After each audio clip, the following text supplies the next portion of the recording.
আসসালামু আলাইকুম। মাহবুবাস কুকিং ওয়ার্ল্ডে সবাইকে স্বাগতম জানাচ্ছি আরও একটি নতুন রেসিপি দেখার জন্য। আজকে আমি আপনাদের সঙ্গে শেয়ার করছি প্রচণ্ড গরমে প্রাণ জুড়ানো তরমুজের পুডিংয়ের রেসিপিটি। এই রেসিপিটি তৈরি করা এতটাই সহজ যে কেউ চাইলেই খুব সহজে এই রেসিপিটা তৈরি করতে পারবেন। আর এটা খেতে এতটাই মজাদার যে একবার তৈরি করে না খেলে বুঝতেই পারবেন না। তো আশা করছি এই গরমে এই রেসিপিটা আপনাদের অনেক উপকারে আসবে। তাহলে চলুন আর দেরি না করে আজকের পুরো রেসিপিটি দেখে নিই। এর জন্য প্রথমে এখানে বাটিতে আমি 2 কাপ পরিমাণ তরমুজ নিয়ে নিয়েছি। তরমুজগুলোকে আমি একটু কিউব কিউব করে কেটে নিয়েছি। তারপর এখানে আমি একটি ব্লেন্ডারের জারে কেটে রাখা তরমুজের টুকরোগুলো দিয়ে দিচ্ছি। তারপরে পানি ছাড়া তরমুজটাকে খুব ভালোভাবে ব্লেন্ড করে নিচ্ছি। দেখুন খুব ভালোভাবে ব্লেন্ড করে নেওয়া হয়ে গেছে। এবার এই তরমুজের জুসটাকে আমি খুব ভালোভাবে চেলে নিচ্ছি। এই পর্যায়ে তরমুজের জুসটাকে খুব ভালোভাবে চেলে নিতে হবে, যাতে জুসের মধ্যে কোনো রকমের কোনো লাম্পস না থাকে। আর এই কাজটি আমি কিভাবে করছি সেটা নিশ্চয়ই আপনারা দেখেই বুঝতে পারছেন। দেখুন খুব ভালোভাবে তরমুজের এই জুসটিকে আমার চেলে নেওয়া হয়ে গেছে। এই পর্যায়ে জুসটি দেখেই বুঝতে পারছেন কতটা সুন্দর হয়েছে। তারপর আমি চলে যাচ্ছি চুলার প্রিপারেশনে। এর জন্য প্রথমে চুলায় একটি পাত্র বসিয়ে দিয়েছি। তারপর সেখানে দিয়ে দিচ্ছি আগে থেকে তৈরি করে রাখা তরমুজের জুসটি। তারপর দিয়ে দিচ্ছি এখানে আমি 1 টেবিল চামচ পরিমাণ আগার আগার পাউডার। তারপর সাথে দিয়ে দিচ্ছি এখানে আমি 1/3 কাপ পরিমাণ চিনি। চিনিটা আপনারা আপনাদের স্বাদ মতো বাড়িয়ে কমিয়ে ব্যবহার করতে পারেন। এবার চিনিটাকে খুব ভালোভাবে নেড়েচেড়ে মিশিয়ে নিচ্ছি। এখানে আমার 2 কাপ পরিমাণ তরমুজের জুস হয়েছিল, তাই এখানে আমি 1 টেবিল চামচ পরিমাণ আগার আগার পাউডার ব্যবহার করেছি। আপনারা এই উপকরণগুলো চাইলে বাড়িয়ে কমিয়েও ব্যবহার করতে পারেন। দেখুন এরই মাঝে মিশ্রণটির মধ্যে খুব ভালোভাবে একটি বলক চলে এসেছে। আর এই পর্যায়ে চুলার জালটি অফ করে দিচ্ছি। আর তাহলে দেখুন তৈরি হয়ে গেছে তরমুজের পুডিংয়ের মিশ্রণটি। এবার আমি এটাকে একটি পাত্রে ঢেলে সেট করে নিচ্ছি। এর জন্য প্রথমে এখানে আমি একটি কেকের মোল্ড নিয়ে নিয়েছি। আপনারা চাইলে এখানে যে কোনো সমান্তরাল পাত্রে এটাকে সেট করে নিতে পারেন। দেখুন আমি সম্পূর্ণ পুডিংয়ের মিশ্রণটি ঢেলে নিয়েছি। এবার হাত দিয়ে খুব ভালোভাবে ঝাঁকিয়ে এটাকে সেট করে নিচ্ছি, যাতে এর মধ্যে কোনো রকমের কোনো বাবলস না থাকে। দেখুন সেট হয়ে গেছে। এটাকে আমি রেস্টে রেখে দিচ্ছি 1 ঘন্টার জন্য। দেখুন 1 ঘন্টা পরে এটা কিন্তু একদম পারফেক্টভাবে সেট হয়ে গেছে।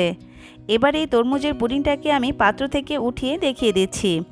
এর জন্য একটি নাইফ দিয়ে পাত্রের চারপাশ থেকে এটাকে একটু হালকা করে ছাড়িয়ে নিচ্ছি, যাতে এটা পাত্রে ঢালার সময় খুব সহজে পাত্রে পড়ে যায়। তারপর উপর থেকে একটি প্লেট দিয়ে এটাকে আমি প্লেটের ওপরে ঢেলে নিচ্ছি। দেখুন তৈরি হয়ে গেছে ভীষণ মজাদার লোভনীয় তরমুজের পুডিং। আপনারা চাইলে কিন্তু এই অবস্থায় তরমুজের পুডিংটাকে পরিবেশন করে খেতে পারবেন।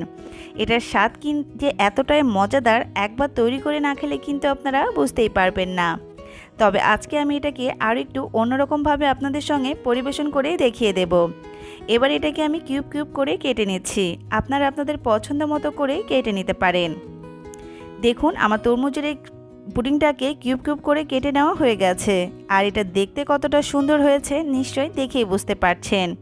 এটা কতটা লোভনীয় হয়েছে বলে আর বোঝানোর দরকার নেই, দেখেই নিশ্চয়ই বুঝতে পারছেন।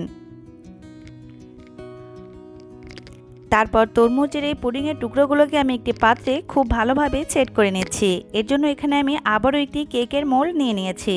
আপনারা এখানে যে কোনো পাত্র ব্যবহার করতে পারেন। এবার সম্পূর্ণ কেটে রাখা পুডিংয়ের টুকরোগুলো আমি কেকের এই মোল্ডটিতে খুব ভালোভাবে সেট করে নিচ্ছি। তারপর চুলে আমি আবারও একটি পাত্রে 3 কাপ পরিমাণ তরল দুধ নিয়ে নিয়েছি। তারপর দিয়ে দিচ্ছি 1 টেবিল চামচ পরিমাণ আগার আগার পাউডার। তারপর সাথে দিয়ে দিচ্ছি 1/2 কাপ পরিমাণ চিনি। চিনিটা আপনারা আপনাদের স্বাদ অনুযায়ী ব্যবহার করতে পারেন। এবার চিনিটাকে আর আগার আগার পাউডারটাকে খুব ভালোভাবে দুধের সঙ্গে মিশিয়ে নিচ্ছি। দেখুন খুব ভালোভাবে মিশিয়ে নেওয়া হয়ে গেছে।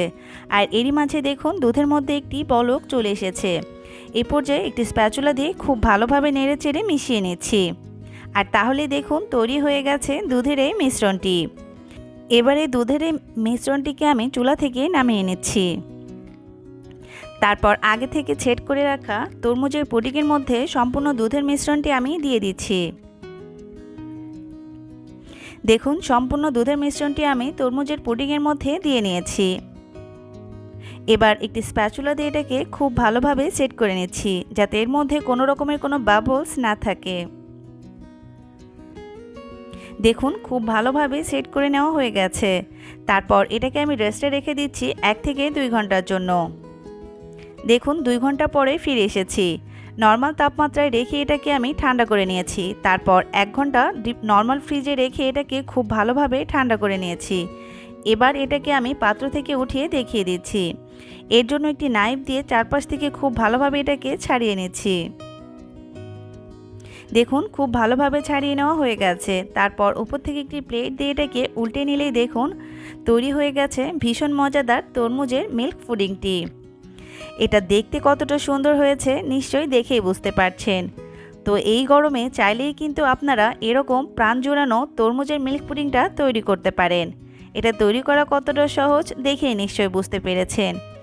এবারে তরমুজের মিল্ক পুডিংটাকে আমি আপনাদেরকে কেটে দেখিয়ে দিচ্ছি। দেখুন কতটা নরম তুলতুলে এবং সফট হয়েছে। এই মিল্ক পুডিংটা দেখতে যেমন সুন্দর, খেতেও কিন্তু ঠিক তেমনই মজাদার। একসাথে কিন্তু আপনারা দুটো স্বাদই উপভোগ করতে পারছেন। তরমুজের পুডিংয়ের স্বাদ আবার সঙ্গে দুধ পুডিংয়ের স্বাদও আপনারা উপভোগ করতে পারছেন। কেটে দেখিয়ে দিচ্ছি। দেখুন কতটা সফট এবং নরম তুলতুলে হয়েছে। আর খেতে যে আসলে কতটা মজাদার হয়েছে একবার তৈরি করে না খেলে কিন্তু আপনারা বুঝতেই পারবেন না। তো আশা করছি আমার আজকের এই রেসিপিটি আপনাদের কাছে অনেক অনেক বেশি ভালো লেগেছে। আর যদি ভালো লেগে থাকে তাহলে এই প্রচণ্ড গরমে প্রাণ জুড়ানো তরমুজের এই পুডিংটা কিন্তু আপনারা বাসায় খুব সহজেই তৈরি করতে পারেন। আর তৈরি করে দেখবেন এটা খেতে কিন্তু অসাধারণ স্বাদ। আর খেতে কেমন লাগলো তা কিন্তু অবশ্যই কমেন্ট করে জানাবেন। আর এইরকম আরও নতুন নতুন রেসিপি দেখতে হলে অবশ্যই আমার ইউটিউব চ্যানেলটি সাবস্ক্রাইব করে রাখবেন। শেষ পর্যন্ত আমার ভিডিওটি দেখার জন্য আপনাদেরকে অসংখ্য ধন্যবাদ। সুস্থ থাকবেন, ভালো থাকবেন, আমাদের জন্য দোয়া করবেন। আল্লাহ হাফিজ।